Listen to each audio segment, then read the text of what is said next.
तो आइए स्टूडेंट, स्वागत है आप लोगों का वीजा स्टडी पॉइंट में। और आज के इस वीडियो में मैं आप सभी को बताने वाला हूँ क्लास 10th मैथ अध्याय 3, जिसका नाम है स्टूडेंट दो चर वाले रैखिक समीकरण। इसके मैं आप लोगों को student total 25 VBI objective provide करवाऊंगा, जो कि आप लोगों के एग्जाम के लिए काफ़ी इंपॉर्टेंट होने वाला है स्टूडेंट। ठीक है, आप यहाँ पर देख सकते हैं कि मैं किस तरह से कॉपी कलम पर स्टूडेंट पूरा अध्याय 3 को निचोड़ कर 25 ऑब्जेक्टिव जो है कि सिलेक्ट करके लाया हूँ। ठीक है, आप यहाँ पर देख सकते हैं 14 प्रश्न यहाँ हो गया, फिर बाकी के जो प्रश्न है वो दूसरा पेज में यहाँ देखिए 15 नंबर से लेके है ना यहाँ 20 नंबर तक, और फिर जाके जो है स्टूडेंट यहाँ पर देखिए आप लोग 21 नंबर से लेके ठीक है 25 नंबर तक, जो कि काफ़ी इंपॉर्टेंट सा प्रश्न है, इसे मैं सिलेक्ट करके लाया हूँ। और स्टूडेंट आप लोग जान रहे हैं कि हमारा ये चैनल जिसका नाम है विजय स्टडी पॉइंट, इस पर जो है अध्याय 1 अध्याय 2 मैथ का, ठीक है, अध्याय 1 अध्याय 2 अध्याय 3 इसी तरह से VBI और इम्पोर्टेंट सिलेक्टेड 25-25 प्रश्न हर एक चैप्टर से आ रहा है। इसलिए स्टूडेंट आपको क्या करना है, चैनल को सब्सक्राइब कर लेना है, ताकि मैं जो ये चैप्टर वाइज 25-25 हर एक अध्याय से 25-25 जो ऑब्जेक्टिव दे रहा हूँ ना, इसका आप लोग अच्छा तरीक़ा से तैयारी कर पाएंगे। ठीक है स्टूडेंट, तो अगर अभी तक आप लोगों ने मेरे चैनल को सब्सक्राइब नहीं किया है तो सबसे पहले मेरे प्यारे बच्चों चैनल को सब्सक्राइब कर ले और अपने दोस्तों को भी शेयर कर दें। और मैं आपको बता दूँ बाबू कि इससे पहले वाले अध्याय में मैं आप लोगों को देखिए, समझिएगा ध्यान से कि इससे पहले वाले अध्याय में, ठीक है, यानी कि पहला मैथ का अध्याय 1, उसमें मैं आप लोगों को 25 VBI ऑब्जेक्टिव प्रोवाइड करवा चुका हूं पूरा एक्सप्लेनेशन के साथ। और अध्याय 2 में भी मैं आप लोगों को 25 प्रश्न दे दिया हूं, और आज अध्याय 3 है, इसमें भी मैं 25 प्रश्न दूंगा, अध्याय 4 में भी 25 प्रश्न। इसी तरह से जितना भी मैथ का अध्याय है, हर एक अध्याय से 25-25 प्रश्न देखने को मिलेगा। अगर आप सभी प्रश्नों का तैयारी कर लेते हैं तो मैं आपको गारंटी दिलवाता हूँ स्टूडेंट कि आप लोग मैथ में जो है ना 100 में 100 ला सकते हैं स्टूडेंट। ठीक है, मैथ में क्या ला सकते हैं, 100 में 100, क्योंकि देखिए मैं तो अभी ऑब्जेक्टिव का तैयारी करा रहा हूँ। तो अगर आप जैसे कि मैथ में 100 ऑब्जेक्टिव पूछता है ना, तो 100 में आप जो है ना 100 का जवाब जानेंगे, 100 में आप 100 का जवाब जानेंगे स्टूडेंट, अगर आप हर एक वीडियो को देख के तैयारी कर लेते हैं तो। लेकिन एग्जाम में आपको 100 ऑब्जेक्टिव में मात्र 50 ऑब्जेक्टिव ही बनाना है। इसलिए स्टूडेंट अगर आप लोगों ने चैनल को सब्सक्राइब नहीं किया है तो चैनल को सब्सक्राइब कर ले। ठीक है बाबू, चलिए अब हम लोग स्टार्ट करते हैं पहला प्रश्न से। ठीक है स्टूडेंट, सबसे पहले आप लोग ये जान जाइए कि हम लोग का जो अध्याय है इसका क्या नाम है, दो चर वाले रैखिक समीकरण युग्म नाम है चैप्टर का। ठीक है, तो देखिए स्टूडेंट सबसे पहला प्रश्न हम लोगों का क्या होने वाला है, यहाँ पर समझेंगे ध्यान से। ठीक है, यहाँ पर है कि यदि एक समीकरण युग्म संगत है तो रेखाएं होगी। पूछ रहा है कि जो समीकरण है ना, वो समीकरण का जो युग्म है, जो जोड़ा है, वो क्या है, संगत है। क्या है मेरे प्यारे बच्चों, संगत है। तो पूछ रहा है कि संगत है तो रेखा क्या होगा, समांतर होगा, सदैव संपाती होगा, प्रतिच्छेदी या संपाती होगा, या फिर सदैव प्रतिच्छेदी होगा। स्टूडेंट तो इसका आप लोग आंसर समझिए। ठीक है, कभी भी जो समीकरण का युग्म होगा, ठीक है, अगर समीकरण का युग्म संगत है तो आप लोग समझ जाएंगे कि उसका जो रेखा होगा प्रतिच्छेद होगा। ठीक है, प्रतिच्छेदी और संपाती होगा। क्या होगा स्टूडेंट, प्रतिच्छेदी या संपाती होगा, क्योंकि वो संगत है। जब भी क्या होता है स्टूडेंट, युग्म संगत हो तो रेखा क्या होता है, प्रतिच्छेदी या फिर संपाती होता है। और संगत हम लोग कब कहेंगे, जैसे देखिए कि ये मान लीजिए आपका कोई ग्राफ है, ग्राफ में मान लीजिए एक समीकरण का रेखा इधर से गया और एक इधर से गया, तो ये जो पॉइंट में काटा ना, तो यही संगत हो जाएगा हम लोग का। ठीक है, तो देखिए संगत है, एक पॉइंट पर काटा ना तो संगत है, तो देखिए रेखा क्या है, प्रतिच्छेद किया है। इसी तरह से मान लीजिए ये एक ग्राफ है और इसमें दो, एक लाइन इधर गया, मान लीजिए इसका नाम है ए और इसका नाम है बी। ठीक है, ए बी ऐसे गया, और इसी पर जब एक और जाता है, मान लीजिए, ठीक है, देखिए ये गया ए बी और इसी के ऊपर से, ठीक है स्टूडेंट, हालांकि ऊपर से नहीं जा रहा है, लेकिन आप लोग समझ जाइएगा कि जैसे ये गया ना, इसी के ऊपर से एक और जाएगा तो संपाती कहलाता है वही। तो वो क्या होगा स्टूडेंट, संपाती होगा। यानी कि एक ऐसे रेखा गया ना, इसके ऊपर से अगर एक और जाता है तो वो संपाती होता है। तो जब संपाती होता है तो बहुत सारे बिंदुओं पर प्रतिच्छेद करते हुए जाता है, इसीलिए हम लोग क्या कहेंगे, प्रतिच्छेदी या संपाती कहेंगे। देखिए एक बिंदु पर काटा तो प्रतिच्छेदी बना कि नहीं बना, और एक के ऊपर अगर एक है तो वो हम लोग का संपाती होता है। आप लोग हमेशा याद रखिएगा स्टूडेंट, सुनिए हम आपको बता रहे हैं कि समीकरण के ग्राफ आपस में कम से कम एक बिंदु पर मिले, कम से कम एक बिंदु पर मिला या फिर अनेक बिंदु पर मिलता है। अनेक बिंदु यानी कि एक के ऊपर जब एक लाइन जाता है, यहाँ पर देखिए एक के ऊपर जब एक और लाइन जाता है, संपाती होता है, तो अनेक बिंदु पर मिलता है ना, तो उन्हें ही हम लोग संगत कहते हैं। ठीक है, जैसे यहाँ देखिए एक बिंदु पर प्रतिच्छेद किया तो ये संगत है, और यहाँ एक के ऊपर और एक जब लाइन जाता है तो वो संपाती होता है, और संपाती में क्या होता है, हर एक क्या होता है, हर एक पॉइंट पर प्रतिच्छेद करते हुए जाता है। तो इस कंडीशन में जो रेखा खिंचाएगा तो वो रेखा कैसा खिंचाएगा, देखिए प्रतिच्छेदी खिंचाएगा। यहाँ देखिए प्रतिच्छेद क्या है और यहाँ पर क्या क्या एक के ऊपर एक आया है तो संपाती हुआ है। आप लोग समझिए, एक बार फिर से समझ जाइए स्टूडेंट, क्योंकि ये काफ़ी इंपॉर्टेंट है और मैं चाहता हूँ कि जब भी मैं आपको समझाऊँ तो पूरा एक्सप्लेनेशन के साथ समझाऊँ, ये नहीं कि देखें और भाग गए। यदि एक समीकरण का युग्म यानी समीकरण का जोड़ा संगत है तो संगत कहेंगे किसको, जब भी, ठीक है स्टूडेंट, जब भी ग्राफ में क्या, ग्राफ में कम से कम एक बिंदु पर मिले, ग्राफ में देखिए एक बिंदु पर मिला, ग्राफ में एक बिंदु पर मिला या फिर अनेक बिंदु पर मिलता है तो उसे ही हम लोग संगत कहते हैं। और संगत में क्या होगा, प्रतिच्छेद। देखिए यहाँ संगत एक बिंदु पर मिला संगत, तो संगत में देखिए प्रतिच्छेद क्या है, तो प्रतिच्छेद और क्या होता है, एक के ऊपर एक होता है, यानी कि अनेक बिंदुओं पर मिलता है तो उसे हम लोग संपाती कहते हैं। तो इसका राइट आंसर हो जाएगा प्रतिच्छेदी या संपाती। ठीक है स्टूडेंट, इतना एक्सप्लेनेशन के लिए एक बार चैनल को सब्सक्राइब और वीडियो को लाइक तो बनता है। ठीक है स्टूडेंट, तो आइए अब हम लोग दूसरा नंबर प्रश्न को देख लेते हैं, जो कि ये भी आप लोगों के लिए काफ़ी इंपॉर्टेंट होने वाला है। ठीक है स्टूडेंट, यहाँ पर केवल इंपॉर्टेंट प्रश्न ही आप लोगों को देखने को मिलेगा। दूसरा नंबर का प्रश्न देख लीजिए आप लोग क्या कह रहा है। दो चर एक्स वाई में रैखिक समीकरण A X plus B Y plus C बराबर 0 के वास्तविक संख्याओं के समुच्च में कितने हल होंगे। तो याद रखिएगा स्टूडेंट, ऐसा प्रश्न जब भी रहेगा, देखिए यहाँ क्या है, रैखिक समीकरण, और रैखिक समीकरण इसमें कितना दिया गया है, तो एगो दिया गया है। जो क्या दिया गया है लिख लीजिए, दिया गया हम लोग का A X plus B Y plus C बराबर कितना दे दिया गया है, तो 0 दे दिया गया है। तो याद रखिएगा, यदि केवल, ठीक है, यदि केवल एक समीकरण है तो, ठीक है, यदि केवल एक समीकरण है तो एक्स व वाई का ना अनंत हल होगा। क्या होगा मेरे प्यारे बच्चों, अनंत हल होगा। ठीक है, अनंत हल होगा। याद रखिएगा, जब भी कभी एक समीकरण रहेगा बाबू, जैसे यहाँ देखिए, यहाँ दूसरा कोई समीकरण है नहीं है, ठीक है, तो कभी भी अगर एक समीकरण होता है ना तो एक्स और वाई का मान अनंत होता है। क्या होता है, एक्स वाई का मान क्या होता है, अनंत होता है। आप लोग याद रखिएगा। ठीक है, चलिए, भूलेंगे कभी नहीं भूलना है। ठीक है, कभी भी समीकरण में क्या रहेगा, हाँ, अगर एक समीकरण रहेगा तो एक्स और वाई का मान अनंत होगा। कैसे होगा, तो जैसे देखिए, अगर मान लीजिए हम एक्स का मान अगर कुछ रख देते हैं, जैसे 1 2 3 4 5 6 कुछ भी रख देते हैं, तो वाई का मान आएगा। जैसे जैसे हम लोग एक्स का मान बदलते जाएंगे वैसे वैसे वाई का मान भी बदलते जाएगा। अब फिर देखिए, अगर हम लोग यहाँ वाई का मान रखते जाएंगे तो एक्स का मान कुछ ना कुछ आते जाएगा।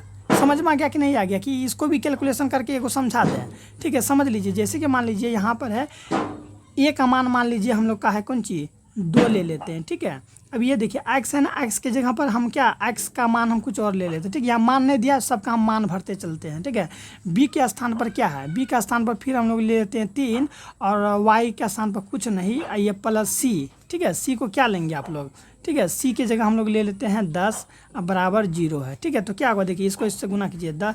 ये हम लोग मान काल्पनिक मान रखे हैं, हालांकि हमको मान नहीं दिया गया है। ठीक है, तो एक्स का मान ले लिए, वाई का मान नहीं लिए, तो 2 दूनी 4 और प्लस में इसको गुना किए तो 3 वाई, इसको जोड़े तो 10, 10 इधर जोड़े तो 4, 14 हुआ बराबर 0, 10 4 14 प्लस 3 वाई बराबर 0। ये प्लस में तो उधर गया तो माइनस में, यानी कि क्या हो जाएगा, यहाँ 3 वाई बराबर माइनस का, ठीक है, 14।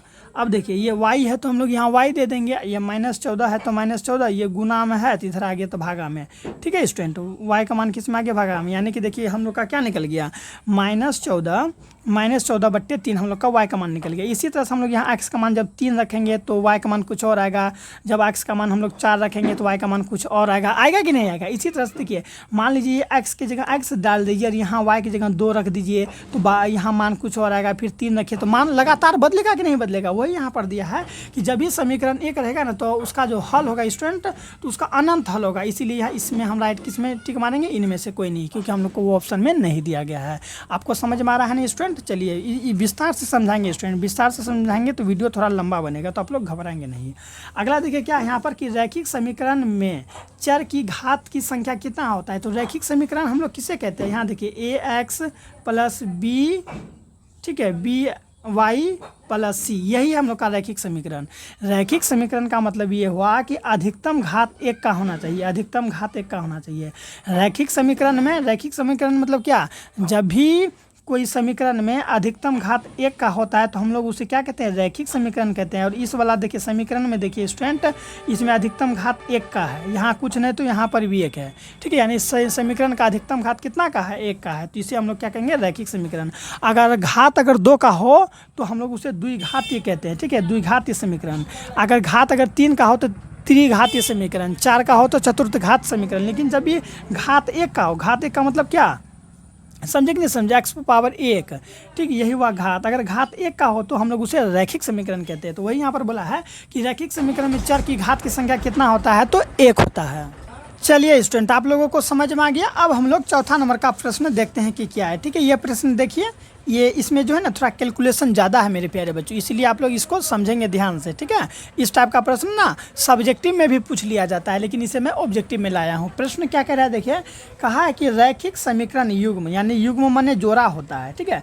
हमको रैखिक समीकरण दूगो दे दिया, देखिए पहला समीकरण ये है, दूसरा समीकरण ये है, और बोला है कि x और y का मान ज्ञात करें। यानी कि हमको यहाँ 2 समीकरण दे दिया गया है, तो हम लोग लिखेंगे दिया गया समीकरण। हालांकि हम लोग सब्जेक्टिव में नहीं बना रहे, इसलिए हम लोग डायरेक्ट समीकरण लिख लेते हैं। क्या है, 5x + 2y = 16 है, ये हम लोग का पहला समीकरण है। और दूसरा समीकरण मेरे प्यारे बच्चों क्या है, यहाँ देखिए 7x - ठीक है 4y = 2 है। तो कभी भी स्टूडेंट अगर इस टाइप का समीकरण देगा ना, तो आपको याद रखिएगा, या तो x को ख़त्म कर दीजिए या नहीं तो y को ख़त्म कर दीजिए। क्योंकि अगर आप लोग x को ख़त्म करते हैं तब ना y का मान आएगा, या फिर y को ख़त्म करते तब ना x का मान आएगा।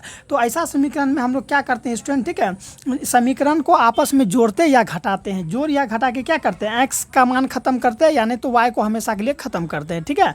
तो देखिए इस समीकरण में हम लोग क्या कर सकते हैं, तो अनुमान लगाते हैं, ठीक है स्टूडेंट। अनुमान लगा के हम लोग क्या करते हैं, ये समीकरण 1 मान लीजिए इसको, ठीक है 1, और ये हम लोग का है समीकरण 2। तो हम लोग क्या करते हैं, समीकरण 1 में 4 से गुना कर दीजिए। देखिए क्या है, 5x + 2y = 16, ठीक है। आप ये प्रश्न को तभी सोल्व कर पाएंगे जब आप लोग प्रैक्टिस कर पाएंगे। तो ये पूरा समीकरण को हम लोग 4 से गुना करते हैं, ठीक है, समझेंगे ध्यान से।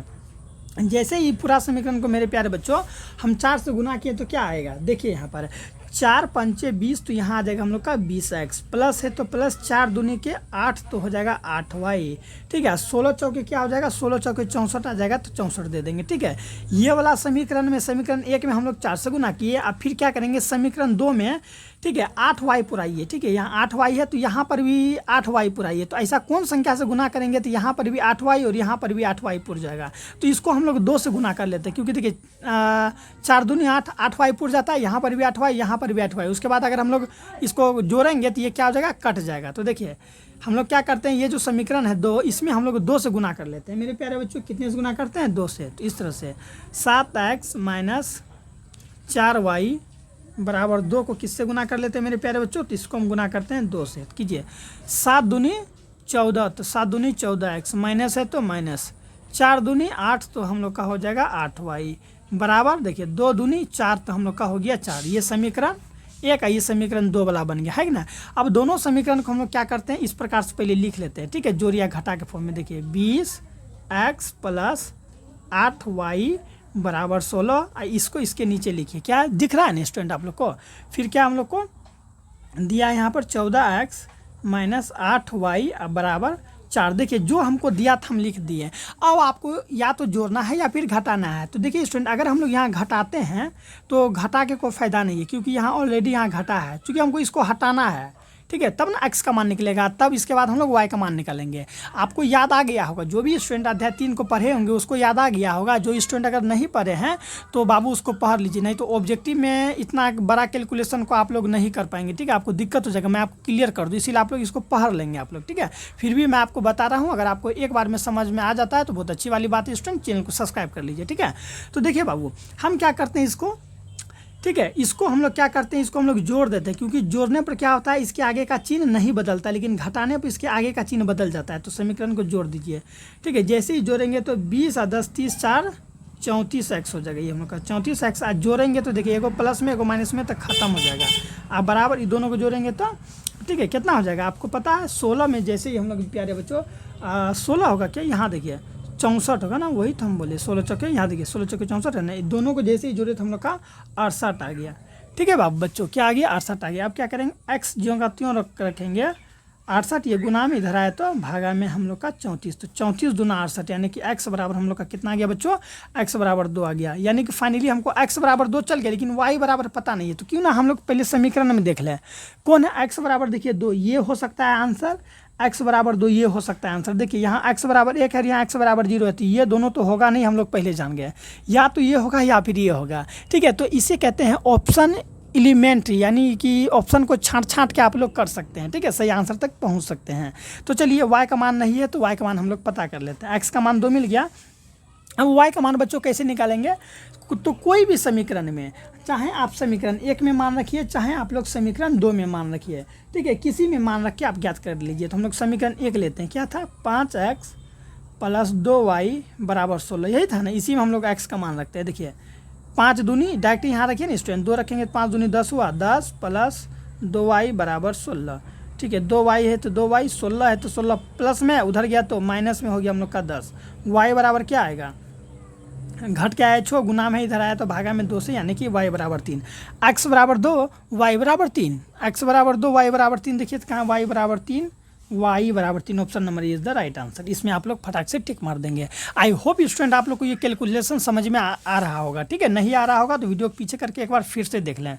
चलिए अब हम लोग कौन सा प्रश्न देख लेते हैं स्टूडेंट, 5 नंबर का प्रश्न देख लेते हैं। आप लोग कहाँ से मेरी इस वीडियो को देख रहे हैं एक बार कॉमेंट करके जरूर बताएंगे, ताकि मैं जान सकूँ कि मेरे प्यारे प्यारे स्टूडेंट कहाँ से देख रहे हैं वीडियो को। ठीक है, 5वां नंबर का प्रश्न है कि समीकरण 2x + 3y = 5 और दूसरा समीकरण है 4x + 6y = 9 के निकाय है। पूछ रहा है कि इसका निकाय क्या होगा। अगर कभी भी निकाय पूछ लेना स्टूडेंट तो आप लोग घबराएंगे नहीं। ठीक है, समीकरण का अगर निकाय पूछ ले तो क्या होगा, तो आपको ये देख लीजिए यहाँ पर, यही हुआ समीकरण का, देखिए है ना, ये ग्राफी रूप आपको पता होगा इसके बारे में। ये हम लोग का अनुपात का तुलना ग्राफी निरूपण हो गया, यही ये बीज गणित निरूपण, यही पूछ रहा है क्या होगा, है ना। ऑप्शन में देखिए संगत है, द्वितीय है, अपरिमित रूप से, यही इसी में पूछ रहा है कि क्या होगा। ठीक है, तो आपको पूरा समझ में आएगा। चलिए समीकरण का निकाय पूछ रहा है क्या होगा ना, तो आपको पता है स्टूडेंट कि जो हम लोग का समीकरण दिया गया है यहाँ देखिए, है ना, 2x + 3y = 5 और फिर दूसरा समीकरण क्या है लिखिए नीचे, 4x + 6y = 9। ये होता है स्टूडेंट हम लोग का, ठीक है, ये होता है A1, ये होता है A2, ये होता है B1, ये होता है B2, ये होता है C1 और ये होता है C2। आपको पता है कि नहीं पता है, A1 A2 ये वाला B1 B2 और ये C1, तो ये हम लोग का C2 हो जाएगा। तो हम लोग तुलना करते हैं। ठीक है, देखिए यहाँ पर क्या है, A1 / A2 लीजिए तो कितना, A1 / A2।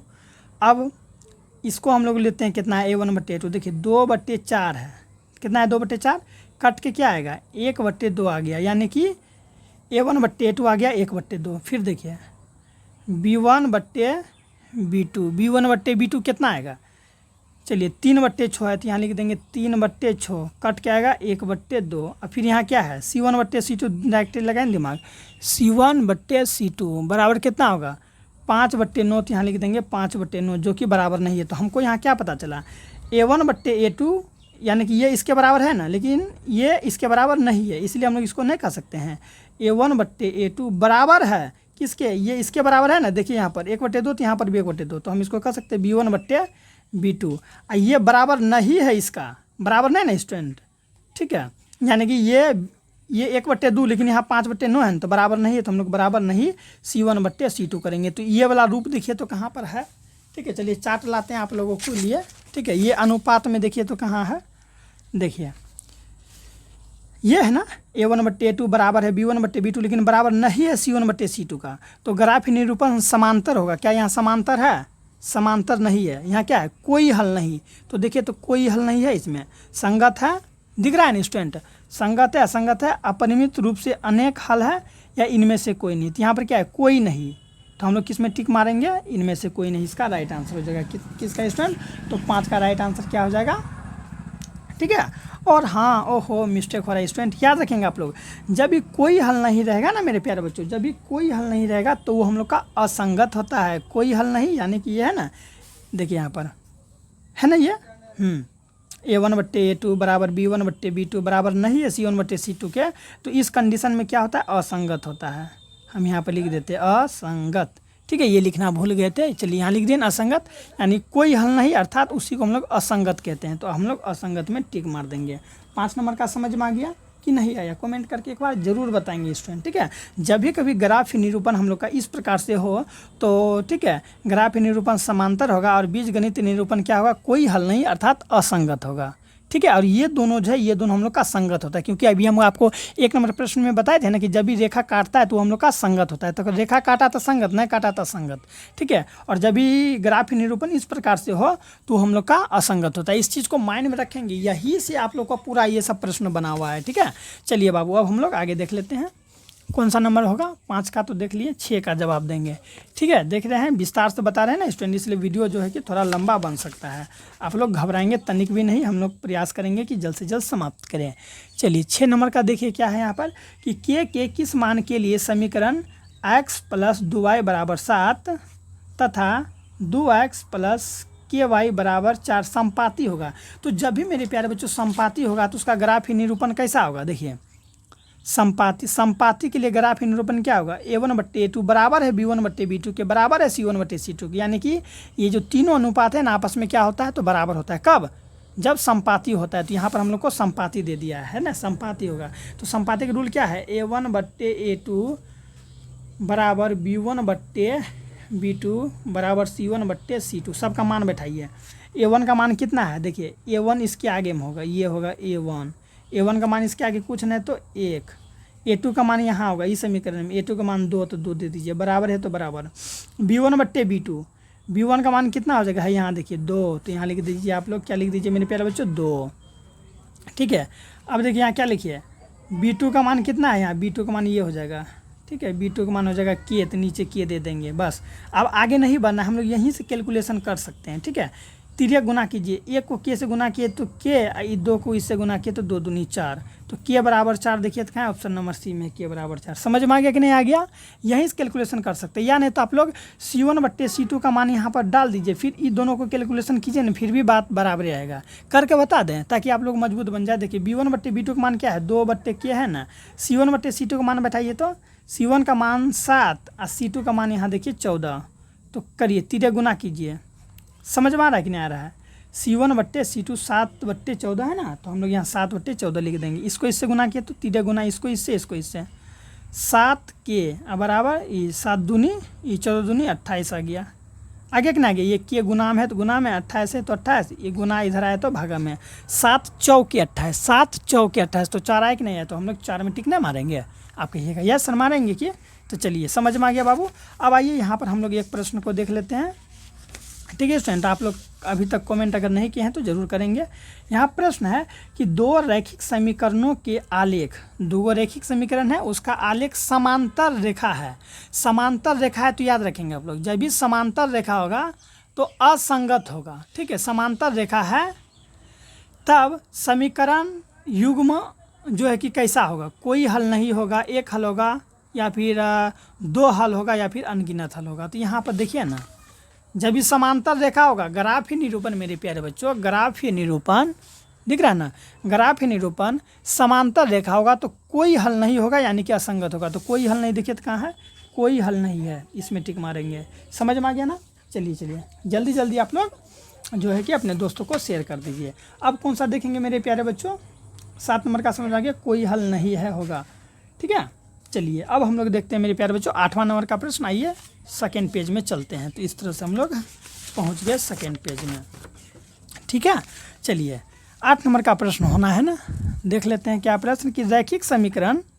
ठीक है मेरे प्यारे बच्चों, प्रश्न को आप लोग समझिए कि रैखिक समीकरण 3x - y = 5 तथा 6x - 2y = के कोई हल न हो तो कोई हल नहीं है। तो पूछा कि के का मान क्या होगा, कोई हल नहीं है के लिए देखिए तो क्या होगा, कोई हल नहीं है मेरे प्यारे बच्चों, केवल एक हल है, अपरिमित रूप से अनेक हल है, कोई हल नहीं है यहाँ है। ठीक है, जब भी कोई हल नहीं है तो उसका अनुपात हम लोग का इस प्रकार से होता है, हमेशा याद रखेंगे। जब कोई हल नहीं रहेगा तो समांतर रेखा ग्राफ निरूपण होगा और उसका जो हम लोग तुलना करेंगे उसका तुलना इस प्रकार से होगा, यानी कि a1/a2 बराबर है b1/b2 के, बराबर नहीं है c1/c2 के। तो हम लोग इस रूप में इसको लिखिए यहाँ पर। ठीक है, यही अनुपात यहाँ पर लिख दीजिए। क्या है अनुपात, a1/a2 बराबर है B1/B2 का बराबर नहीं है C1/C2 का। तो अब हम लोग इसी पर से इसका मान ज्ञात कर लेंगे। किसका? के का बोला है ज्ञात करने, तो देखिए कैसे होगा। अब हम देखो सबसे मेन चीज़ है कि हमको यहाँ पर ये क्लियर कर दिया कि कोई हल नहीं हो तो, यानी कि हमको अनुपात तो खुद बता रहा है कि इस रूप में आप लोग इसको बनाइए। तो A1 का मान ये हो जाएगा, ये A1, ये B1, ये C1, ये A2, ये B2, ये C2। ठीक है, A1 का मान कितना है 3/A2 का मान कितना है 6 बराबर, और ये क्या बराबर नहीं होगा यहाँ। ठीक है, चलिए B1/B2, B1 का मान कितना है, इसके आगे कुछ नहीं तो -1। ठीक है, चलिए B2 का मान कितना है बाबू, B2 का मान -2। ठीक है, बराबर नहीं C1/C2, इसका मान कितना है 5 अब बट्टे यहाँ कुछ नहीं तो के। देखिए हमको के का मान ज्ञात करना है तो हम ये दोनों का कर लेते हैं। ठीक है, इसको इससे गुना किए तो -k बराबर, इसको इससे गुना किए तो -10। ठीक है, बराबर नहीं देके के दिख रहा है ना बाबू के। अब देखिए ये माइनस से माइनस ख़त्म हो गया, ये बस के बराबर क्या हो जाएगा हम लोग का, के बराबर नहीं 10, के बराबर नहीं 10। देखिए तो कहाँ है, के बराबर नहीं 10। Option number C is the मेरे प्यारे बच्चों राइट आंसर होबे। ठीक है, बुझते पारली। चल आगे हमें बोर्ची ठीक है स्टूडेंट, ये बंगाली भाषा है जो कि मुझे नहीं आता है, फिर भी आप लोग के लिए बोल देते हैं। चलिए अब कौन सा प्रश्न होगा स्टूडेंट, देखिए 9 नंबर का। थोड़ा सा इसको हम लोग सही कर ले, एडजस्ट जिसे कहते हैं, एडजस्ट कर लेते हैं स्टूडेंट, नहीं तो दिक्कत हो जाता है बाद में, आपको टेढ़ा लगेगा पेपर। ठीक है, पेपर क्या लगेगा मेरे प्यारे बच्चों, तो पेपर आपको सदैव टेढ़ा लगने लगेगा। ठीक है, चलिए 9 नंबर का है ना, चलिए समझेंगे आप लोग ध्यान से कि 9 नंबर का प्रश्न क्या कह रहा है। यहाँ पर स्टूडेंट कि यदि रैखिक समीकरण, ठीक है समझिए ध्यान से, काफ़ी इंपॉर्टेंट सा प्रश्न है। यदि रैखिक समीकरण युग्म असंगत है, जो रैखिक समीकरण युग्म है वो क्या है, असंगत है। असंगत है यानी क्या, A1/A2 बराबर होगा B1/B2 का, बराबर नहीं है C1/C2 का। तो यही हम लोग का क्या होता है मेरे प्यारे बच्चों, तो यही हम लोग का असंगत होता है। चलिए स्टूडेंट कोई बात नहीं, थोड़ा देर के लिए लाइट चला गया था। अब देखिए यहाँ पर क्या है कि यदि रैखिक समीकरण का युग्म असंगत है, असंगत का हम ग्राफ ये जो है कि अनुपात बता दें कैसा होता है, इस तरह से होता है, तो उसके निरूपण करने वाली रेखाएं कैसी होगी। बहुत इजी है स्टूडेंट, इसको हम लोग डायरेक्ट ग्राफ से समझिए। देखिए कभी भी क्या हो जाएगा, हम लोग का यहाँ पर क्या दिया है कि असंगत है मेरे प्यारे बच्चों, तो असंगत है यानी यही कोई हल नहीं, कोई ना हम लोग असंगत कहते हैं। तो इसका जो है कि अनुपात इस प्रकार से होगा, और ग्राफ निरूपण क्या हो जाएगा उसका, समांतर रेखा। तो देखिए तो कहीं पर है समांतर रेखा, समांतर। ठीक है, तो समांतर में टिक मार दीजिए, 9 का ए समांतर हो जाएगा। समझ में आ गया कि नहीं आ गया। हाँ, कभी भी मेरे प्यारे बच्चे याद रखिएगा, असंगत रहेगा यानी कि, ठीक है समझ लीजिए, असंगत, असंगत रहेगा तो जो ग्राफ खिंचाएगा वो समांतर खिंचाएगा, इस तरह से काटेगा नहीं किसी को। ग्राफ जो आप बनाते हैं ना, ग्राफ में इस प्रकार से होगा, इससे देखे ना, काटा एक दूसरे को नहीं काटा, तो वही हुआ असंगत। अगर काट देता तो संगत होता या संपाती होता। ठीक है, तो ये हो जाएगा हम लोग का असंगत। ठीक है, असंगत जब भी रहेगा तो समांतर होगा। ठीक है स्टूडेंट, क्या रहेगा, समांतर। तो इस तरह से हम लोग समांतर में टिक मार देंगे। ठीक है स्टूडेंट, कैसा लग रहा है सीरीज, आप लोग कमेंट करके ज़रूर बताएंगे। अब देखिए कौन सा प्रश्न बच चुका है, 10 नंबर का है। चलिए देख लेते हैं हम लोग इसे जल्दी जल्दी। प्रश्न कह रहा है कि 2x + 3y = 11।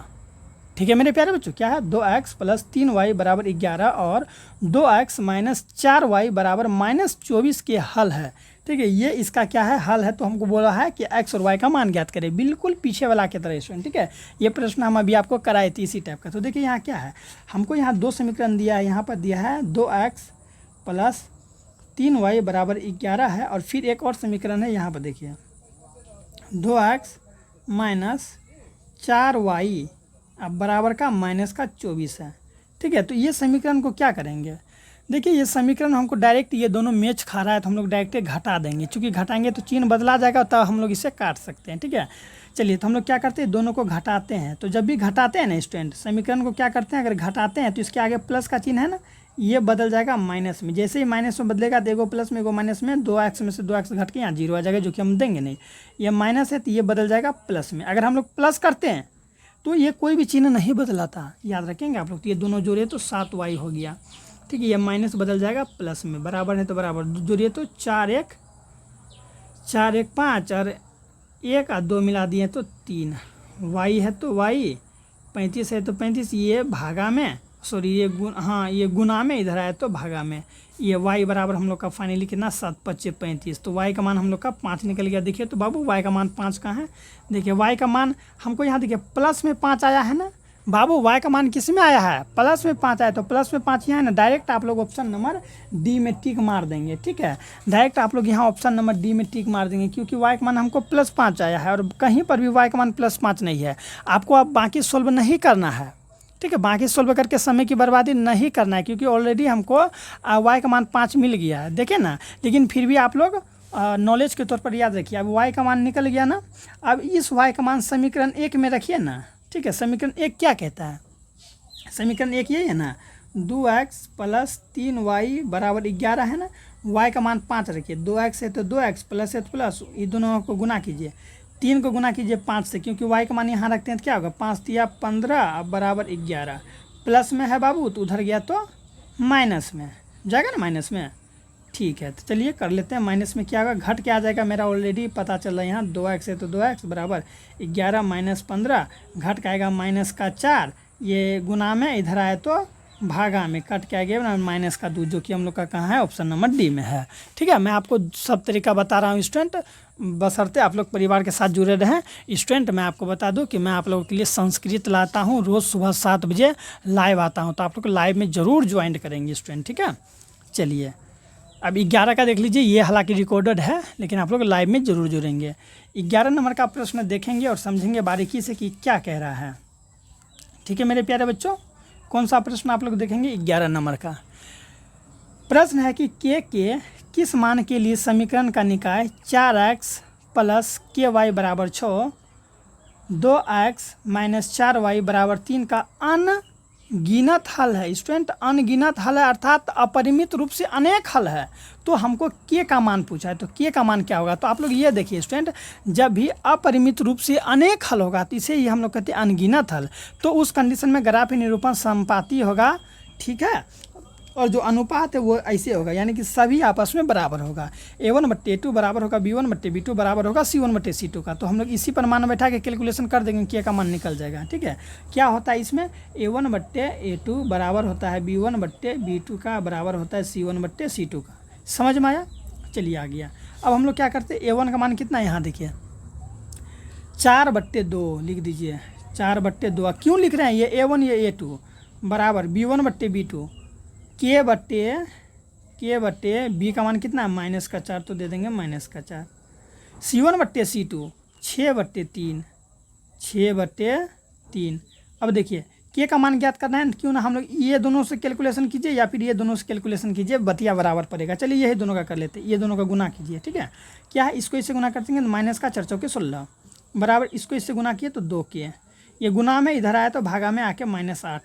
देखिए तो -8 कहाँ है सर जी, यहाँ पर है। कितना इजी है ना स्टूडेंट, समझ में ना आया बाबू, आया होगा कि इजी सब प्रश्न 11 का आप लोग समझ गए होंगे।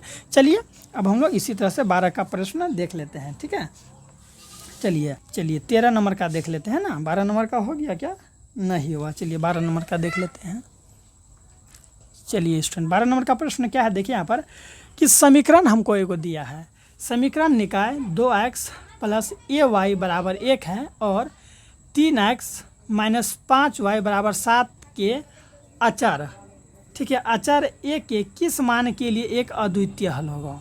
अद्वितीय हल कब होता है मेरे प्यारे बच्चों, अद्वितीय हल आप लोग याद रखिए कब होता है, जब अद्वितीय हल कब होता है, जब a1/a2 बराबर नहीं होता है b1/b2 का, ठीक है। जब a1/a2 बराबर नहीं होता है b1/b2 का, तब उसका बीज गणित निरूपण जो है वो क्या है, अद्वितीय होता है। तो यहाँ पर हमको क्या बोला है, किसका मान ज्ञात करना है, ये वाला a का मान ज्ञात करना है। तो a1/a2 बराबर b1/b2 का मान बैठा दीजिए। a1 का मान कितना है, देखिए 2/3, तो लिख दीजिए 2/3 बराबर नहीं b1/b2, यानी कि a/-5, a/-5। इसको इससे गुना किए तो -10 बराबर, इसको इससे गुना किए तो हम लोग का क्या आ गया, 3a आया, बोलिए हाँ। बराबर नहीं तो यहाँ पर भी बराबर नहीं, -10 है तो बाबू -10, ये गुनाम है, इधर आया तो भागा में 3, ये बराबर नहीं है तो बराबर नहीं, इधर a बचा तो a। देखिए तो आप लोग आँख खोल के देखिए कि इसका आंसर कहाँ होगा, ठीक है। ए बराबर नहीं है 10 माइनस 10/3 के, तो ए बराबर नहीं है माइनस 10/3 के, तो option number B is the right answer हम सभी का है। ठीक है, चलिए अब कौन सा देख लेते हैं स्टूडेंट, 13 नंबर का। चलिए स्टूडेंट बताइए 13 नंबर का जवाब क्या होगा। चलिए 13 नंबर का देखिए यहाँ पर क्या है, थोड़ा सा ऊपर करके इस तरह से एडजस्ट कर लिया जाए। दिख रहा है ना, चलिए दिख रहा होगा। चलिए सवाल हम लोग का कि समीकरण निकाय ax plus by plus c बराबर 0 और a2x plus b2x plus c2 बराबर 0 के अद्वितीय हल होगा। तो अद्वितीय हल का अभी तुरंत हम बाबू यहाँ बताए थे, अद्वितीय हल के लिए क्या रूल बताए थे कि a1/a2 बराबर नहीं होगा b1/b2 का। तो देखिए तो ये वाला रूप कहाँ है, ऑप्शन नंबर सी में है। ठीक है, सी में क्या है, a1/a2 बराबर नहीं है मेरे प्यारे बच्चों b1/b2 के, तो हम लोग समझ जाएंगे कि वो अद्वितीय हल होगा। कौन सा हल होगा, अद्वितीय हल होगा मेरे प्यारे बच्चों। जल्दी जल्दी आप लोग कमेंट करके बताइए कि आप लोग ये चीज़ के बारे में पहले जानते थे या नहीं जानते थे। स्टूडेंट इससे पहले वाले अध्याय में ना मैं बाकी के जो भी ऑब्जेक्टिव है उसे तो समाप्त कर ही दिया है, साथ ही साथ इंपॉर्टेंट ऑब्जेक्टिव सब्जेक्टिव भी समाप्त किया है, तो जरूर देखेंगे आप लोग। देखिए यहाँ क्या है कि यदि रैखिक समीकरण के आलेख एक बिंदु पर काटे, तो एक बिंदु पर काटे बाबू, कहाँ काटे, एक बिंदु पर जैसे ही काटे आलेख एक बिंदु पर काटे, तो आप लोग याद रखेंगे कि एक बिंदु पर काटे तो समीकरण का निकाय निम्नलिखित में से किस प्रकार का होगा। एक बिंदु पर काटेगा तो आप लोग हमेशा याद रखिएगा, हम आपको बताए थे ना कि जैसे कोई ग्राफ है, ये ग्राफ में अगर जैसे ये इधर से गया ये इधर से गया, तो देखिए एक बिंदु पर काटा।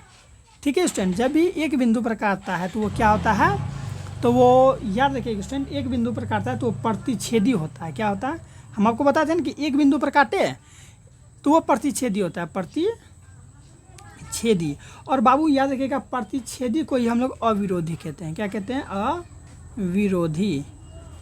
प्रतिच्छेदी को क्या कहते हैं, अविरोधी कहती है। लेकिन आप लोग याद रखिएगा अगर कभी भी समांतर रेखा काटता, ठीक है, समांतर रेखा होता, रेखाएं समांतर रेखाएं होता ना तो वो विरोधी होता। क्या होता, विरोधी। और कभी भी अगर संपाती होता, हम सब बता देते हैं संपाती, तो वो आश्रित होता। क्या होता है मेरे प्यारे बच्चों, आश्रित। ठीक है, स्पीड में लिखे हैं, आप लोग नोट कर लीजिए। ठीक है, कभी भी रेखा जब प्रतिच्छेदी होगा तो वो अविरोधी होगा।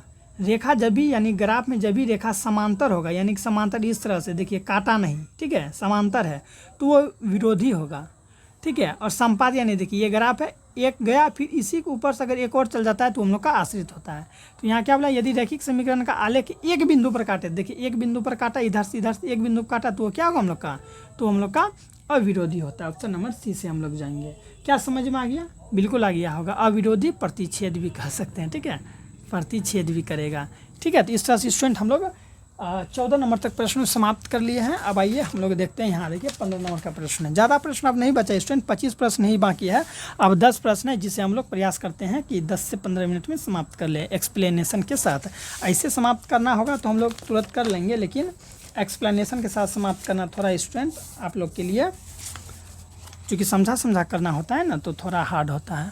अब आइए देखिए क्या कह रहा है स्टूडेंट, सवाल को समझेंगे ध्यान से कि जब दो चर वाले समीकरण का आलेख समपाती हो, समपाती मतलब बाबू एक के ऊपर एक, तब अनेक हल होगा।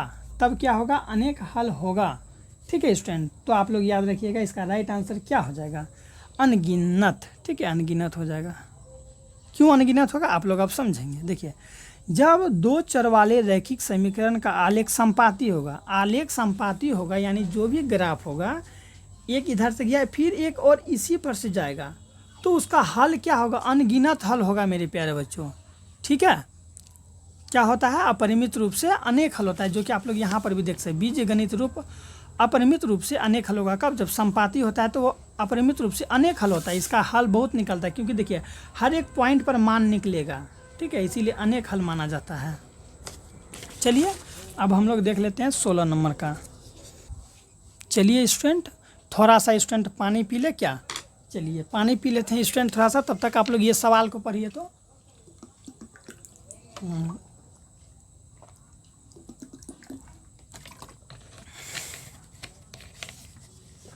चलिए स्टूडेंट पानी उनी हो गया। अब 16 नंबर का अब आप लोग जवाब दीजिए। प्रश्न क्या कह रहा है कि युग्म समीकरण A X plus B Y plus E बराबर सी, और वही है A two X plus B two Y बराबर सी टू के अनंत हल है। अनंत हल है यानी कि अपरिमित रूप से अनेक हल है। अनंत हल मतलब वही हुआ ना, अनंत हल है।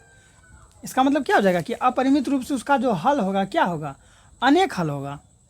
तो हमको यहाँ क्या पूछा है, उसका रूप क्या होगा, आप ही बताइए ना, उसका रूप क्या हो जाएगा। बस आप लोग समझ गए होंगे कि उसका रूप क्या होगा स्टूडेंट, ठीक है, क्योंकि हम आपको पहले ही बता चुके हैं कि जब A1/A2 बराबर होता है B1/B2 के बराबर होता है C1/C2 के, तब क्या होता है, जो होता है ना हम लोग का स्टूडेंट ग्राफ निरूपण, उसका संपाती होगा और अपरिमित रूप से अनेक हल होगा। इसका जो ग्राफ निरूपण क्या होता है, संपाती, ठीक है, और अपरिमित रूप से अनेक हल, इसे ही हम लोग आश्रित भी कहते हैं। चलिए समझ में आ गया, यही इसका होगा। चलिए अगला प्रश्न क्या है, अगला प्रश्न है हम लोगों का, देखिए कि यदि समीकरण x माइनस 2y बराबर 3, ठीक है, x माइनस 2y बराबर 3 तथा 3x प्लस के वाई बराबर 1 का एक अद्विघाती है ना, अद्विघाती हल हो, तो हमको बोला है, क्या बोला है, के का मान ज्ञात करने के लिए। किसका मान, तो के का मान देखिए कैसे ज्ञात करेंगे। यहाँ देखिए अद्विघातीय नहीं होगा स्टूडेंट, यहाँ अद्वितीय होता है, ठीक है, अद्वितीय, ठीक है, ये हटा देते हैं, अद्वितीय आप लोग समझ गए ना, यहाँ पर अद्वितीय। समझिए कि यदि समीकरण x माइनस 2y बराबर 3 तथा 3x प्लस के वाई बराबर 1 का एक अद्वितीय हल हो, तो के का मान क्या होगा। तो अद्वितीय हल के लिए जो होता है हम लोग का अनुपात होता है, वो क्या होता है, अद्वितीय हल के लिए होता है हम लोग का A1/A2 अब बराबर नहीं होता है B1/B2 का, ठीक है। तो A1 का मान हम लोग का इसके आगे वाला हो जाएगा कुछ नहीं तो 1, A2 का मान क्या हो जाएगा, यहाँ देखिए 3, तो 3 डाल दिए, ठीक है। अब बराबर नहीं तो बराबर नहीं डाल दीजिए, B1/B2 होता है ना, तो B1 का मान यहाँ क्या है, -2, अब B2 का मान यहाँ क्या है, के है, तो के है, तो लिख दी। देखिए के को इससे गुना किए तो के हो गया, इसको इससे गुना किए तो -6 हो गया, ठीक है। तो देखिए तो के बराबर, देखिए यहाँ बराबर नहीं तो यहाँ पर भी बराबर नहीं, के बराबर नहीं -6, हम लोग का option number B right answer हो जाएगा, ठीक है। 17 का भी समझ गए। चलिए अब हम लोग का तुरंत में समाप्त हो जाएगा स्टूडेंट, बस हम लोग अब समाप्ति के कगार पर ही है, इसलिए वीडियो के अंत तक बने रहेंगे, ऐसा नहीं कि अब छोड़ के चले जाना है। मैं आपको गारंटी देता हूँ स्टूडेंट कि यहाँ से प्रश्न जरूर फंसेगा, ठीक है। देखिए के किस मान के लिए रैखिक समीकरण का युग्म 2x माइनस वाई बराबर 3 बराबर 0, ठीक है। फिर यहाँ दूसरा समीकरण है 2kx प्लस 7y माइनस 5 बराबर 0 का एकमात्र हल होगा। एकमात्र हल का मतलब क्या हुआ कि केवल एक हल होगा, ठीक है। केवल जब एक हल होता है तो उसका अनुपात का जो निरूपण होता है मेरे प्यारे बच्चों, वो किस प्रकार से होता है, A1/A2 होता है। और फिर क्या होता है स्टूडेंट, वही है ना कि के किस मान के लिए रैखिक समीकरण का जो, हाँ, रैखिक समीकरण का क्या है, युग्म है, जो कि युग्म इस प्रकार से दिया है, तो उसका एकमात्र हल है, तो x और y का मान हमको दे दिया गया, वही तो हम कहें कि कुछ छूट रहा है। देखिए स्टूडेंट आप ऐसे समझिए कि हमको यहाँ पर जो है कि ये दोनों समीकरण दे दिया गया है, ठीक है, और हमको x और y का भी मान दे दिया गया है, और हमको क्या बोला है ज्ञात करने, तो के ज्ञात करने के लिए बोला है। तो इसमें आप लोग कुछ भी दिमाग नहीं लगाएंगे, x का मान x की जगह, y का मान बाबू आप लोग y की जगह रख देंगे, और इससे आपका तुरंत में मान क्या हो जाएगा स्टूडेंट, निकल जाएगा। तो कैसे निकालिएगा समझिए, हम लोग समीकरण ले लेते हैं, कोई एक समीकरण ले लेते हैं, ठीक है, ये वाला ले लेते हैं, ठीक है। आपका इच्छा है तो ये वाला लीजिए, चाहे ये वाला लीजिए, कोई दिक्कत नहीं है, आप कोई भी लीजिए। लेकिन देखिए सवाल में देखना है कि यहाँ क्या बोला, के मान के लिए, तो के इसमें है क्या, के तो इसमें नहीं है। अगर सवाल कुछ और रहता है, जैसे वाई बोलता है ज्ञात करने, तब हम लोग तो इसमें चाहे इसमें किसी में बैठा देते हैं। लेकिन आप लोग गौर ये करेंगे कि यहाँ पर हमको के बोला है ज्ञात करने के लिए, तो के किस में है, इसमें तो के है नहीं, के इसमें है, यहाँ देखिए ना के इसमें, इसीलिए हम लोग ये वाला नहीं लेंगे। नहीं तो आप लोग पूछेंगे सर ये वाला समीकरण क्यों नहीं लिए, क्योंकि हमको के का मान बोला है ज्ञात करने, जिसमें एक्स वाई का मान दिया है, और इस समीकरण में के है ही नहीं, इसीलिए हम लोग ये वाला समीकरण लेंगे, क्योंकि इसमें हमको के दिया है, इसीलिए हम लोग के निकालेंगे ना।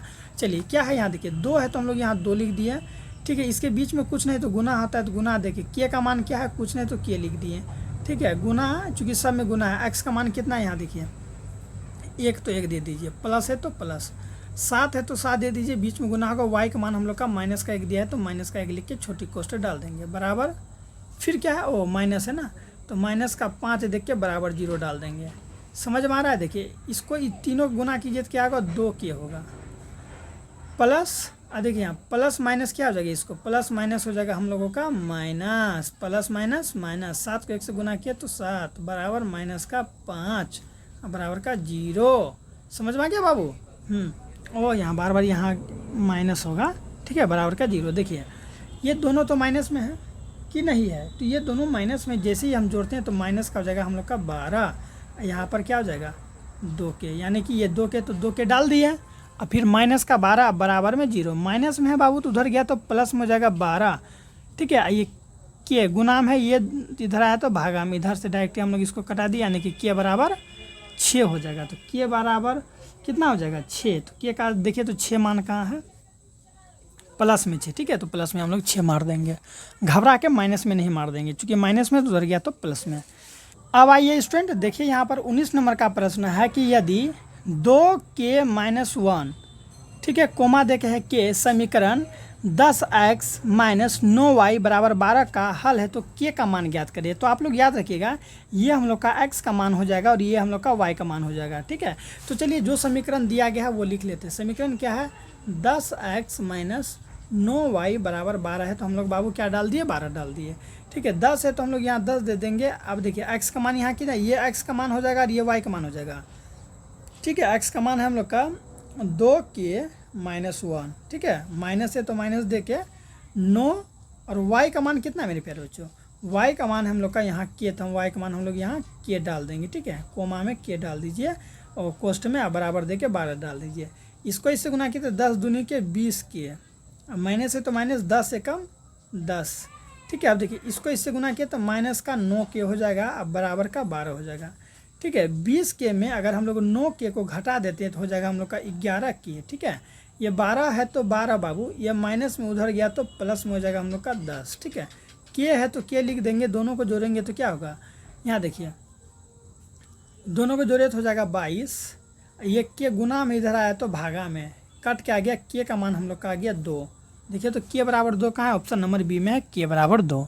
समझ में आ गया, तो के बराबर हम लोग 2 में टिक मार देंगे, ठीक है। चलिए आप देख लेते हैं 20 नंबर का प्रश्न क्या है कि विरोधी समीकरण युग्म में कितने हल होते हैं। जो विरोधी समीकरण हल होता है ना, उसमें पूछा कि कितने हल होते हैं। तो याद रखिएगा जब भी जो ग्राफ होता है ना स्टूडेंट, ग्राफ हम लोग का अगर क्या होगा, समांतर होगा तब हम लोग का वो विरोधी होगा, समांतर होगा तो हम लोग का क्या होगा, विरोधी युग्म होगा। जब भी जो ग्राफ होगा वो समांतर होगा, जो ग्राफ का जो रेखा होता है वो अगर समांतर होगा तो विरोधी युग्म होगा, विरोधी युग्म, ठीक है। अगर कभी भी इस तरह से क्रॉस टाइप का हो, प्रतिच्छेद कर दे तो वो हम लोग का क्या होता है, अविरोधी होता है, ठीक है, अविरोधी युग्म होता है, ठीक है। अब कभी भी अगर स्टूडेंट एक के ऊपर एक रहता है तो हम लोग का आश्रित युग्म होता है। कौन सा युग्म होता है, आश्रित, ठीक है, आश्रित, इस तरह से आश्रित युग्म होता है, ठीक है।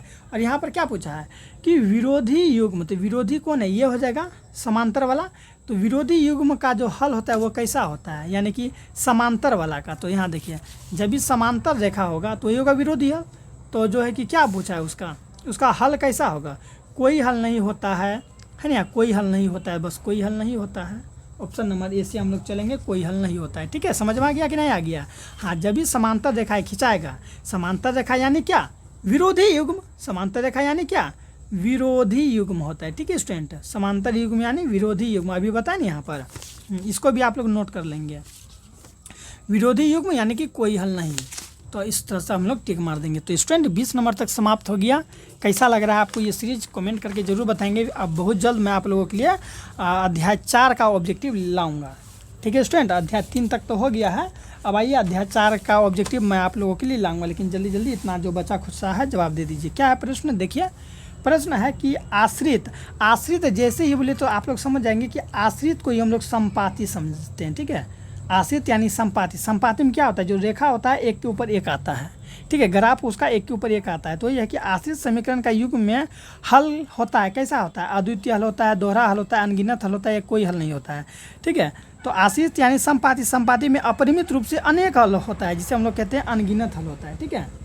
आप लोग याद रखिएगा, आश्रित यानी कि संपाती, या संपाती यानी कि आप लोग समझ जाएंगे कि अपरिमित रूप से अनेक हल, बाबू कौन हल, अनेक हल, ये ऑप्शन नंबर सी। ठीक है, आश्रित समीकरण को ही हम लोग संपाती कहते हैं। संपाती में एक के ऊपर एक होता है, इसमें अनगिनत हल होता है।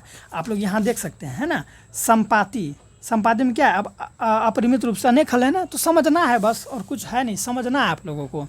चलिए 22 नंबर का देखिए क्या है कि समीकरण x + 6 बराबर 6 के कितने हल हो सकते हैं। काय गो हल हो सकता है, एक हल हो सकता है, दो हल हो सकता है, अनंत हल हो सकता है। क्या हो सकता है, अनंत हल हो सकता है। कैसे हो सकता है, देखिए अगर हम लोग यहाँ क्या करेंगे, x प्लस यहाँ 6 नहीं होगा, x + y होगा। ठीक है, x + y के कितने हल हो सकते हैं, तो अनंत हल होगा। कैसे होगा, देखिए स्टूडेंट, जितना बार हम लोग x का मान बदलेंगे उतना बार हमको y का मान अलग अलग निकलेगा, और जितना बार y का मान हम लोग बदलते हैं उतना बार x का मान अलग अलग निकलेगा। जैसे कि देखिए x प्लस अगर हम लोग y का मान 2 रखते हैं बराबर 6, तो x है तो x, ये 6 ये प्लस में उधर गया तो माइनस में हो गया हम लोग का 2, तो x बराबर 4। देखिए x का मान कितना निकला, 4 निकला ना। अब y का मान अगर हम लोग 3 रखते हैं, क्या रखते हैं, 3, तो x का मान क्या निकलेगा, 3 निकलेगा। कैसे निकलेगा, देखिए यहाँ x है तो x, ये प्लस में उधर गया तो माइनस में। ठीक है, 6 में से अगर 3 गया तो घट के 3 आ गया। तो जितना बार हम लोग स्टूडेंट y का मान बदलेंगे उतना बार x का मान बदलते रहेगा, और जितना बार हम लोग x का मान बदलेंगे उतना बार हमको y का मान बदलते रहेगा। इसीलिए हम लोग इसे क्या कहेंगे, तो अनंत हल कहेंगे बाबू। कौन हल कहेंगे, अनंत हल। चलिए 23 नंबर का देखिए और जवाब दीजिए यहाँ पर। ठीक है, कि दो चर वाले रैखिक समीकरण का व्यापक रूप क्या होता है। दो चर वाले रैखिक समीकरण का व्यापक रूप क्या होता है, तो आप लोग इसको हमेशा याद रखेंगे, ax + by + c = 0। देखिए तो कहाँ ये है। ठीक है, ax + by + c, यही हो जाएगा हम लोग का दो चर वाले रैखिक। रैखिक मतलब एक का घात होगा। ठीक है, देखिए सब पर पावर 1 का है, यह कुछ नहीं तो पावर 1 के का न हुआ, हाँ, तो वही हो जाएगा हम लोग का व्यापक रूप, यही होता है। लेकिन अगर द्विघातीय बहुपद का व्यापक रूप पूछता तो इसी तरह से हो जाता है, ax² + bx और प्लस में हो जाता है हम लोग का c, ये हो जाता है c = 0। ये हो जाएगा हम लोग का द्विघातीय बहुपद का व्यापक रूप। अगर त्रिघातीय बहुपद का व्यापक रूप पूछता तो त्रिघातीय बहुपद का ax³ + bx² + cx + d = 0। ठीक है, तो ये हो जाता है हम लोग का कौन चीज़, तो त्रिघातीय बहुपद का, ये द्विघातीय बहुपद का, ये रैखिक बहुपद का व्यापक समीकरण। ठीक है, दो चर वाले रैखिक जो है कि दो चर वाले रैखिक समीकरण का व्यापक रूप। चलिए स्टूडेंट 24 नंबर का देखिए और चैनल को सब्सक्राइब कीजिए, जवाब देने का प्रयास कीजिए कि 24 का क्या होगा। ठीक है, चलिए प्रश्न को एडजस्ट कर लिया जाए, 24-25।